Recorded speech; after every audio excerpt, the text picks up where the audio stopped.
I'm Dan Maries. And I'm Brooke Wagner. All across Pima County, officers have been knocking on doors. They are looking for domestic violence suspects who either never showed up for court or tried to drop off the radar at some point. 13 News reporter J.D. Wallace followed a team to see what they do and why they do it.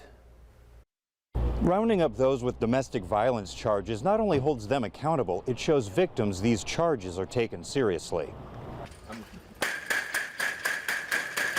Sheriff's Department! Teams of law enforcement knock on hundreds of doors. Domestic violence is inherently dangerous. Sheriff Detective Mike Buglewitz lined up about 200 warrants for this two-day search in Domestic Violence Awareness Month, with multiple departments forming 6 teams. In the end, though, it's all about the victims. We're out here to help the victims of domestic violence, help them get resolutions for their case or get their cases restarted by getting their offender into custody. And this is one of those word-of-mouth type things during the domestic violence roundup where folks are telling them, hey, if you have a warrant, now's the time to take care of it. Ultimately, that's why Charles Webb turned himself in on a misdemeanor domestic violence charge. He has other warrants, which complicates matters, but for most, it's a matter of just getting them back in front of the judge, explains Fabian Pacheco, Chief of Detectives for the Pima County Attorney's Office. This is a unique opportunity that they have to be able to go down to Justice Court, meet with judges that are on standby, ready to take care of that. Oftentimes, it's just something as simple as setting another court date. If you get arrested for domestic violence, you have to follow through with your programs, and you have to complete probation, you have to complete anger management counseling.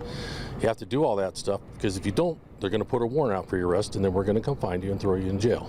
In the first day, 98 addresses were visited, 20 arrests were made, so that's about 1 in 5. This day, this team made 1 arrest, but they also discovered 1 person they wanted had died, another was already being held elsewhere, and 2 had been hospitalized.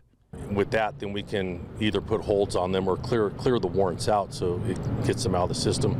The victims get notified. Those who are wanted on domestic violence can still turn themselves in. Some might still get a quick turnaround if they do so by 11 Friday morning, but ignoring it won't make it go away. If we haven't found you, we're still going to be looking for you. Having multiple departments participate helps them maximize resources. On the South Side, J.D. Wallace, 13 News. The FBI is now investigating after an immigration